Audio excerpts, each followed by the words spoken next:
Good morning, everybody. This is your host, Gabe, and welcome to Casual Coffee Talk, where ideas, inside stories, and experience are collected and shared with you. Today's topic brings us back as far as 5,000 years and even further. And throughout the history of mankind, it has been an integral piece of our culture around the world as human beings as we know it today. As Thomas Jefferson states, if drunk in moderation, it softens the temper, cheers the spirit, and promotes health.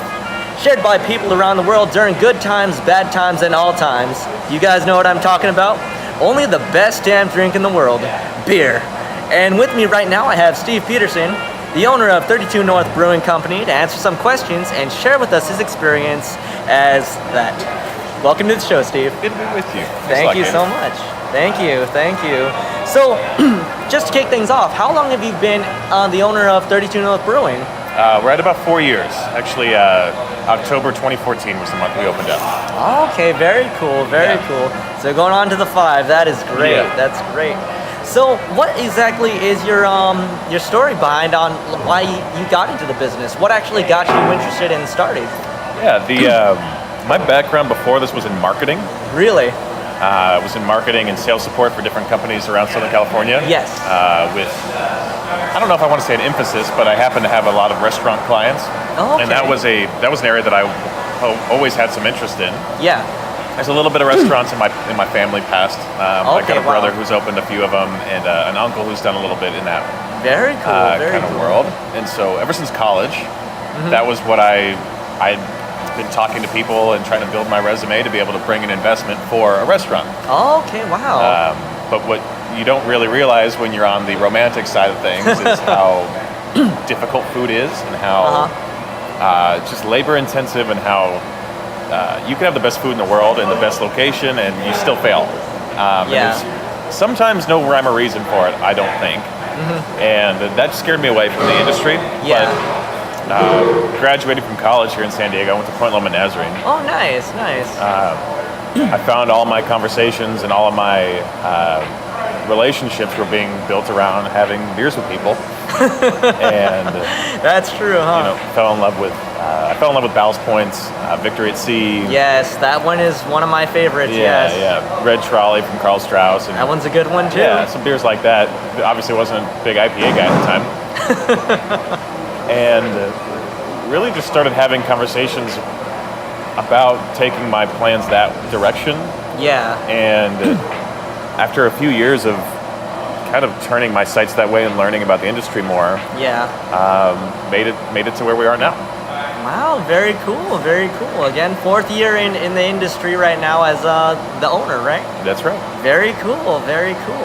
So before we actually get a little bit further, can you tell me and our audience what's the difference between a brewery, a distillery, and a microbrewery? Because I know those terms are thrown around plenty of times, just all over the place. So what are some key differences between those? Well, a microbrewery is kind of a term that's a little bit more out of style at this point. Okay. We would more say craft brewery or independent brewery versus macro brewery. Yeah. And a brewery is just a place that makes beer. I mean, simple enough. Craft would be someone who's not owned more than 25% by a large conglomeration. Really? Okay. Or a certain style of investment group. I don't know all the intricacies. And it's also under a certain volume of making beer. It's under 6 million barrels annually, which I'm not very close to. And a distillery makes distilled spirits. And so gin, whiskey, vodka, tequila. And so that's the key difference. There are some that do both. Ballast Point for a while did both here in San Diego, but those are two separate kinds of distinctions. Okay, wow. All right, yeah, because I've definitely heard people say, like want to visit one of the microbreweries, and I was always under the impression it's just where people would just, I guess, make their own kind of flavors, and that was it. On a simple level, that's correct. Yeah. Okay, wow. And so. A craft brewery is anything from a restaurant who happens to have a 10-gallon little mash tun in their back room that they make beers for on their own taps, up to Ballast Point before they sold was a much obviously larger craft brewery here in town. So it's a pretty wide spectrum of what you can do and mean by brewery. Got it. So I know for some businesses, I mean, is it kind of like this where you might have a brewery, they make a beer, and then they start, I guess, putting it out towards like tap rooms and things? That's right. So we sell to bars, restaurants, tap houses, as well as liquor stores, grocery, Yes. things like that. Okay. And then if it does get big enough, then you could actually start selling it in the other stores, the grocery stores, right? Sure, yeah. Very cool. That is really neat. All right. So what's a typical workday look like, for running a brewery? It's changed as time's gone on, obviously. There's a lot of logistics work Yes. in terms of what that at least I spend. Not every brewer, obviously every brewery owner has kind of a different focus on what they do. Some are Of more on the course. brewing side, some are more on sales, some are just CEO level, vision Jeez. casting. I spend a lot of time with our brewers on logistics and operations for where beer is moving, on Yeah. making sure our head brewer has the inventory he needs for anything from our malt, our hops, the Yeah. can stuff that we need to be able to put our beers in packages.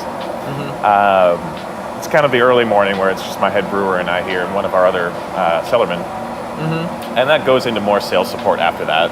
Yeah. After a couple hours on that side, helping our reps plan routes, making Wow. sure that they're on point with being in touch with our top level accounts on a weekly or every other week basis, Yes.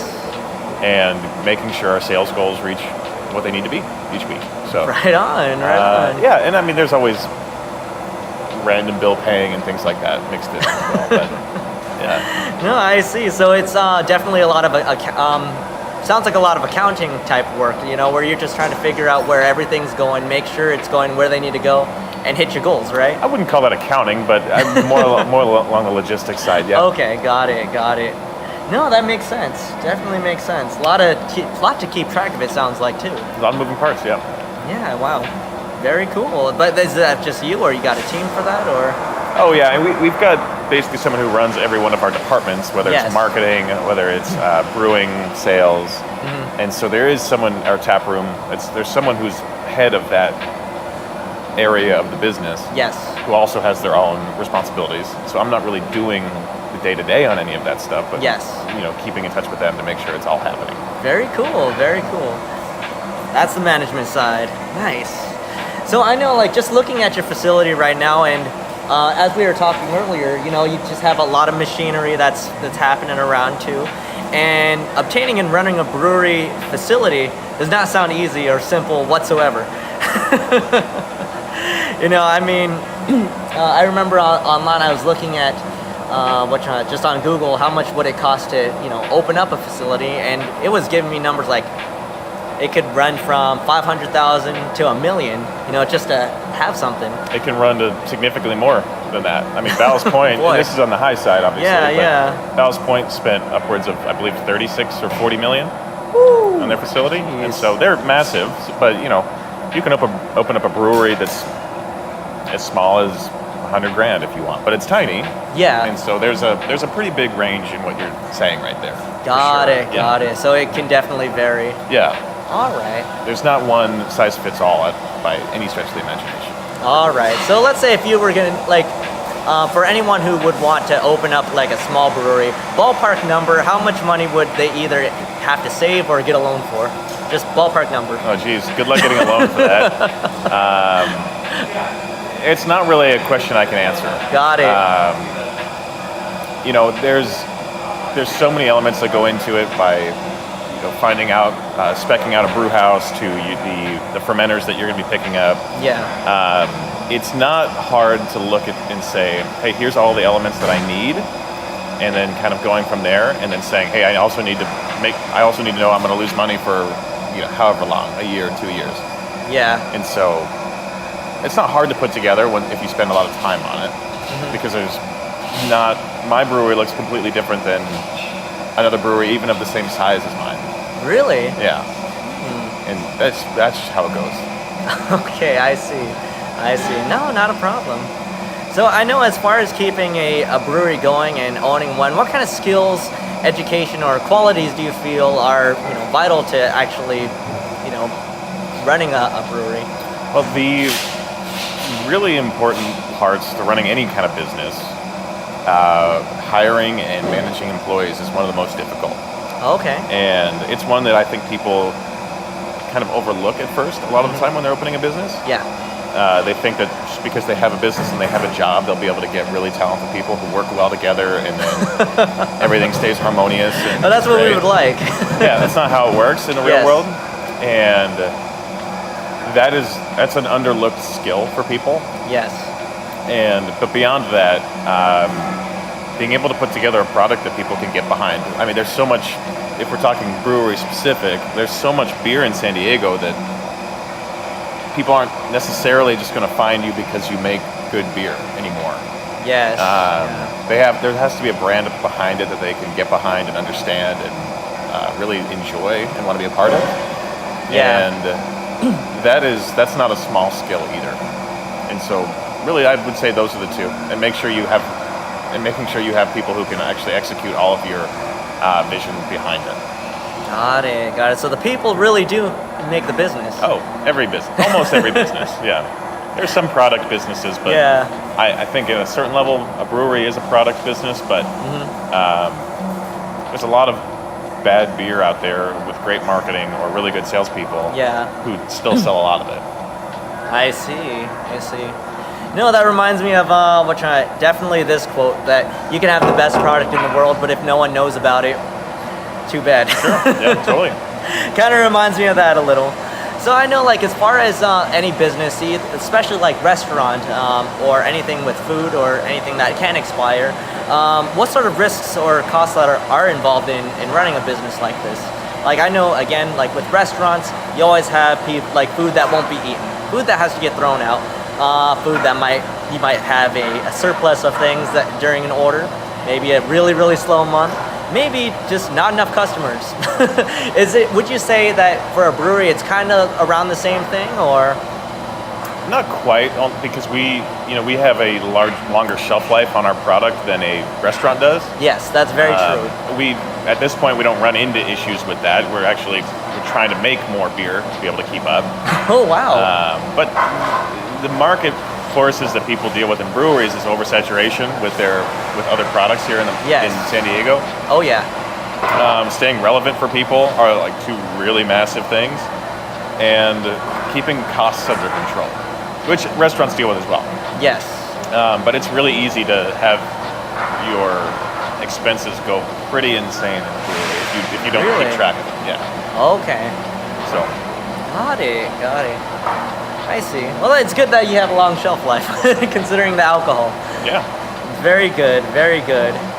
Now, when starting your own brewing business, how do you decide what types of alcohol you would actually make? Like, what kind of factors do you consider when choosing which drinks to serve? Because what you mentioned before, I know that for us in San Diego, especially over here in Mira Mesa and Miramar, we have just breweries all over the place. So, I mean, as far as even just serving out beer, is it like the kind of demographic that you're looking at, or the location? There's a bit of that. There's a bit of that for sure. And a lot of it is you start off by brewing what you like. Yes. And you figure out what's working for people. Yeah. And so there's a certain bit of it that you're trying to find holes in the market. And for any business, saying like, hey, what's not being served here, or like what are people lacking in the market that we could backfill and fill that void. And so yeah, there's a little bit of both. Hey, maybe it is our brewer makes really great stouts, and so that's not necessarily something that our market is begging for. Yes. But if you know that you're going to make a very fantastic product in that kind of line, then you make more of it. Oh, got it. Yeah, that's true for any business, though. Oh, okay, that's very true. No, because I was just wondering, like, if let's say if you were to open up a shop, I don't know, in a place where it's a very, very strong demographic. Like, let's take National City, for instance, where Filipinos everywhere. I didn't know there was Filipinos everywhere in National City. I mean, it's mostly Filipinos. So I mean, I'm Filipino myself, but at the same time, it's like I don't know what kind of alcohol like they would actually drink. I know for Japanese people, they might drink like sake. Sure. For German people, they're gonna drink ales. Or I mean, or Yeah. what are some other ones? To a certain extent, yeah. I mean, a lot of Germans who come in here will be drinking, Fest beers or Hefeweizens if we have them. Yeah. To a certain extent, if you have a defined demographic like that, then yeah, you're going to make totally different beers if your target audience is 45-year-old white guys mainly, versus if you're really trying to sell to 28-year-old white women, for example. Yeah. There's some brands here in town that have done a really good job of identifying their market and making product to fit that. Yeah. June Shine Kombucha is one of them, I think, that has really kind of identified a market segment that they want to push towards really well. See, I've never even heard of that. They're pretty new. They're about 6 months old. Wow. I actually went to school with one of the owners, which is why I know about them. But yeah, if you can define a market segment as well as that, then yeah, absolutely you change your product offering. I see. Not everybody can do that though. No, that's sounds hard. It is, yeah. It's kind of like actually just knowing what kind of drinks that people drink too, right? Sure, yeah. Yeah. What's moving at bars and like what are the new things that are coming out that people are into. Not biting on every trend, but still to some level being abreast of the trends. Yeah. Catching some part of it, right? Yeah, well, for Just a example of little that is, are you familiar with hazy IPAs? Hazy IPAs, yes. Okay, Little bit. that probably came around starting in maybe a year and a half ago. Yeah. Just for our audience, do you mind telling us what a hazy IPA is? Sure. Well, it was a trend that started about a year and a half ago here in San Diego of creating IPAs that are literally hazy. You can't see through them. They're a little bit, I don't want to say chunkier, but Cloudy? on the very extreme side, some of them are almost like smoothies. Oh, on the wow. super extreme side. That's not most of them. Yes. But the flavor characteristic is much more fruit forward, tropical fruit. It's not as bitter. They're typically more. I would say they're typically more flavorful than a traditional San Diego IPA. Yeah. But that's a preference choice. It's not. Yes. That's not one is better than the other. That was a trend that started about a year and a half ago that a lot of brewers really went hard at, and they were rewarded with that because that was something that actually stuck. And it was something we held off on because that's just not a beer that we made all the time. And so we really kicked into that about half a year ago, 6 months or so. And it's worked out very well for us. There are other trends like fruit IPAs. Okay. Which people who really sold all the way into that and really went that way. Yes. It worked out great for a while, and now it's not anymore. And so not necessarily at least. And so it's a game to figure out what's going to hang around for a long time. Okay. Wow. And you don't really want to build your whole business on any trend in general. So. No, I've definitely seen with some of the poke places around. The fish I salad love poke, bowls. yeah. Oh, I do too.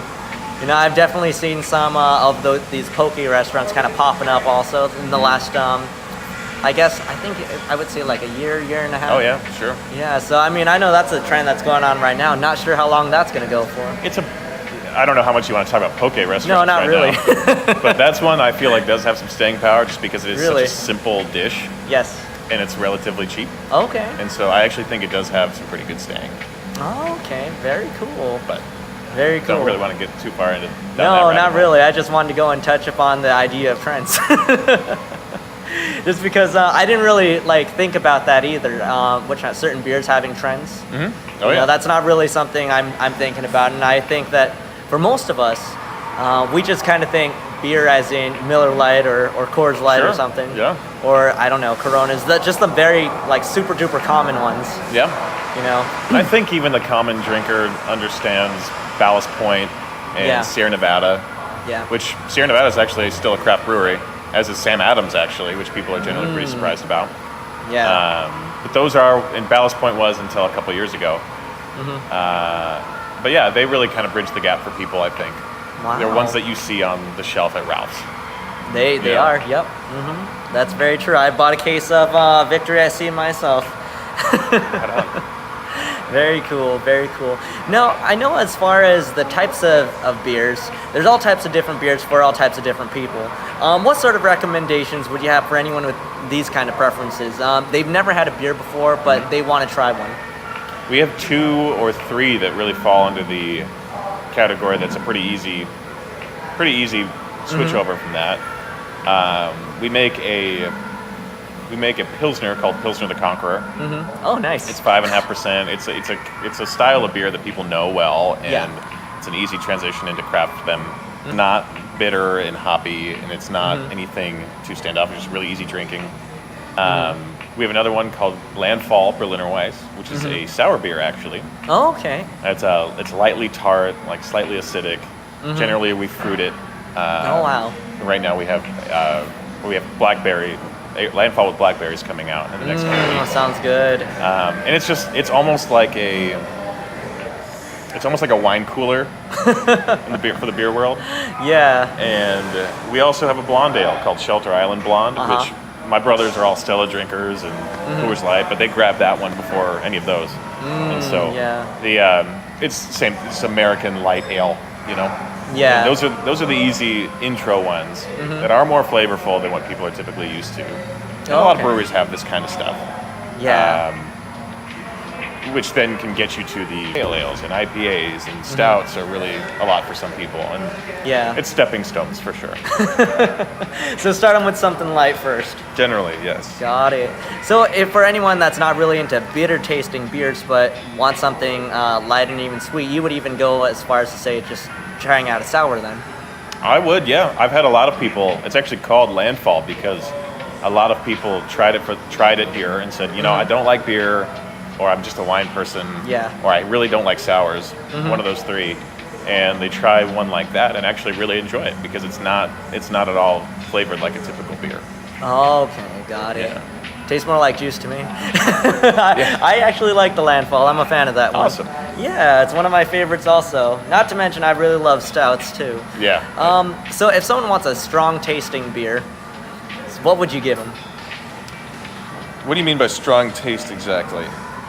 So I know for some people, if they say for when you're introducing them to coffee, you might have them try a latte, just because it's more like milk as opposed to coffee, but they still have that coffee flavor. Well, there's 2 different ways you can go with strong flavor. I mean, there's the stout direction, which our Death of a Brewer is our Russian Imperial that we aged for a year in Heaven Hill barrels, whiskey barrels.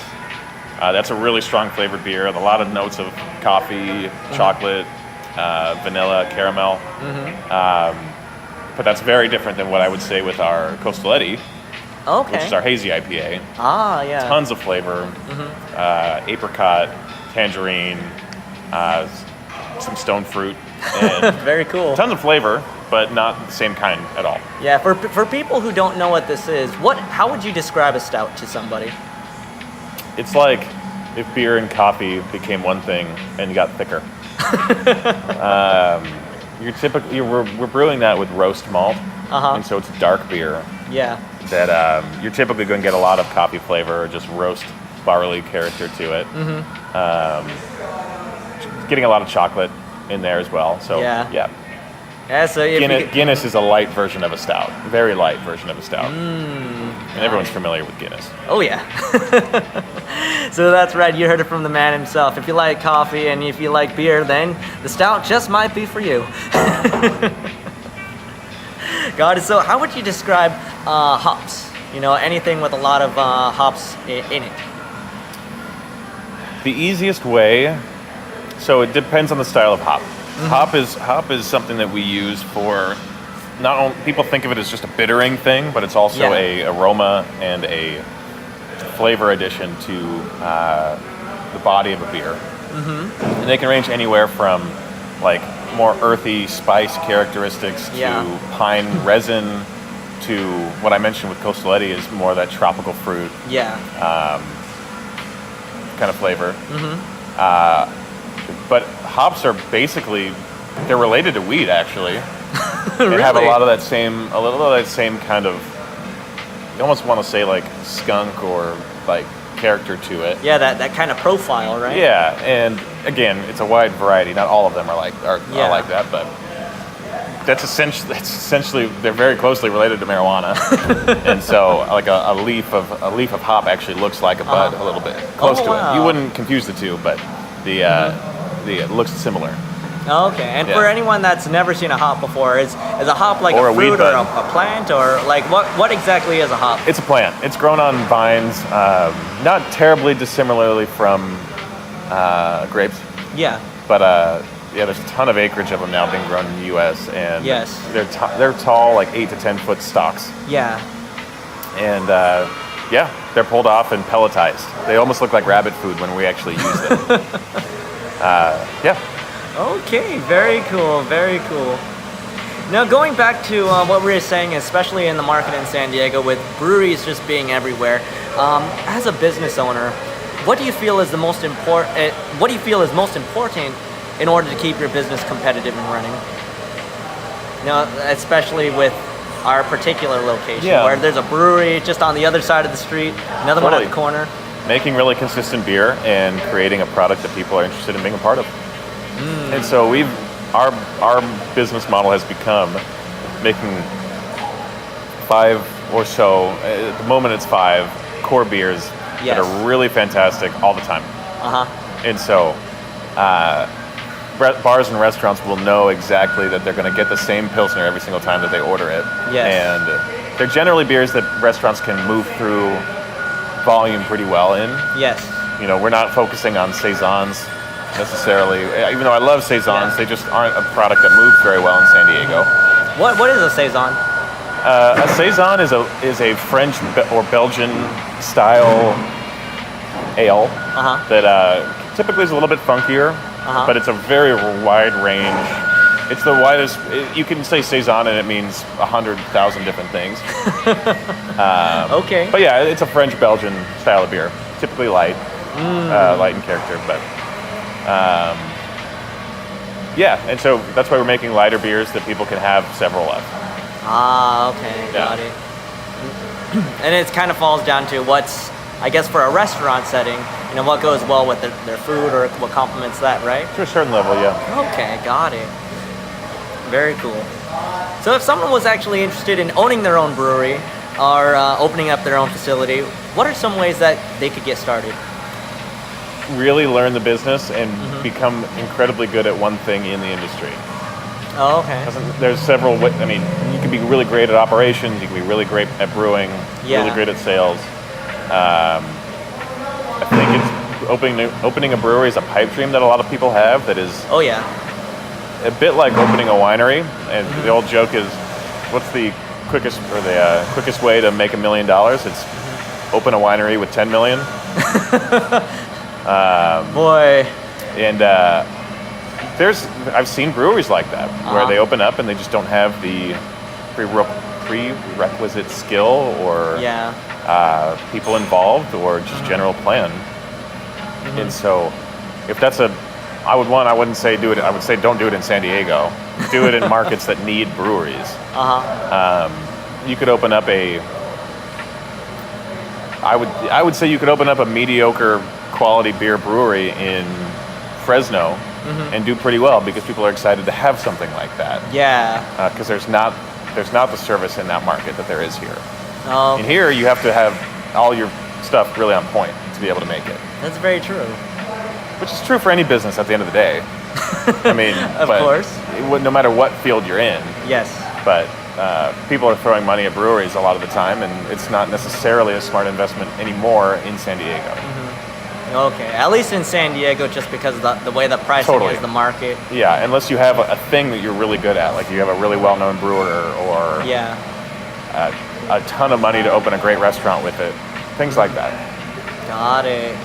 All right, so definitely location is going to be one of the bigger defining factors if you were to open one. Depending on your business model. We're in Miramar. We're not a taproom-driven brewery. We're a distribution-driven brewery. Yes. And so that's the primary source of our revenue. If you're going to be a taproom-centric brewery, don't open it in Miramar. What do you exactly mean by taproom versus distribution? So distribution is selling to bars and restaurants around San Diego. Yes. Taproom is this room, selling beer here. Okay, got Yeah. it. So some people will actually focus on one or the other, or just Oh do yeah, both? there's a lot of really small breweries that don't distribute at all, Really? and there's several opening up that have a tap room, but they don't care about it at all. Oh, wow. Okay. And so their primary source, like ours, is distribution. Okay. Very cool, very cool. I wasn't even sure about that. Wow, thank you. So, as far as your best piece of advice for anyone looking into getting into the alcohol business, what do you have? I think I gave it. Spend a lot of time in it and really know it like the back of your hand, and know Yes. a lot of people. Know a lot of people. If you're talking about just getting into the industry, Yes. it really is. I think this goes back to really any kind of industry, not just brewing. But Yes. I'm a big fan of the internship model, or just making it known to people who are hiring that you're a very flexible person, that you can do a lot of different jobs, or Yes. you're willing to learn a lot of different jobs, and you don't have an ego going into it. I mean, there's nothing worse if you're trying to get into the brewing side of things. Yeah. There's nothing worse to a brewer than you thinking like you know something, Oh, because boy. they want to reteach you everything. Yeah, of course. Which again, true for a lot of industries. But that's a really great way in, I would say. Got Okay, it. willing to help out, whatever's needed. I'm flexible on time. Okay. That's obviously a very entry level that I'm talking about. I'm not talking about coming in at a higher level sales or operations, but yeah. Oh, that's perfectly fine. I mean, the last thing you want is for someone to already have, like, I guess a preconceived way of doing things, and it just kind of like throws a wrench in your system. Sure, totally.